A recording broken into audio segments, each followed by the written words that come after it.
BPL সামনে রেখে মিরপুরে বোলিং অনুশীলন শুরু করেছেন রুবেল হোসেন। লম্বা সময় ক্রিকেটের বাইরে থাকলেও টাইগার পেসারের ধার যেন কমেনি। এখনও স্টাম্প নিশানা করছেন অনায়াসে, মাঝে মাঝে তো উড়েও যাচ্ছে। জাতীয় দলের বিবেচনায় নেই বহুদিন ধরে। টেস্ট ও প্রথম শ্রেণীর ক্রিকেটকে নিজেই বলে দিয়েছেন বিদায়। বাংলাদেশের জার্সিতে তার ফেরার সম্ভাবনাও খুব একটা নেই। তবে ক্রিকেটাররা সহজে খেলাটা ছাড়তে পারেন না।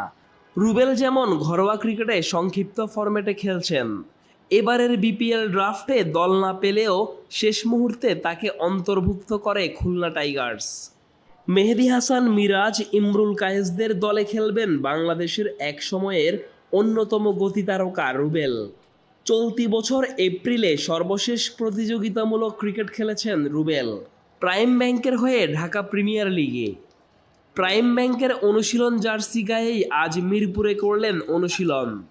নিজ উদ্যোগের এই অনুশীলনে তাকে সঙ্গ দিয়েছে তরুণ দুই পেসার মুশফিক হাসান ও আশিকুজ্জামান। দুজনেই চোট কাটিয়ে ফেরার অপেক্ষায়।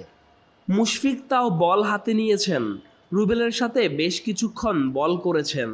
তবে আশিকুজ্জামান ছিলেন আম্পায়ারের ভূমিকায়। তার সাথে নিজের বোলিং অ্যাকশন নিয়েও কথা বলতে দেখা যায় রুবেলকে। কিছু একটা নিয়ে করলেন মজা। লম্বা বিরতির কারণে লাইন লেংথে কিছুটা এলোমেলো ছিলেন রুবেল, তবে মাঝে মাঝে ঠিকই ভালো কিছু বল করেছেন। কয়েকবার তো স্টাম্প নিশানাও করলেন।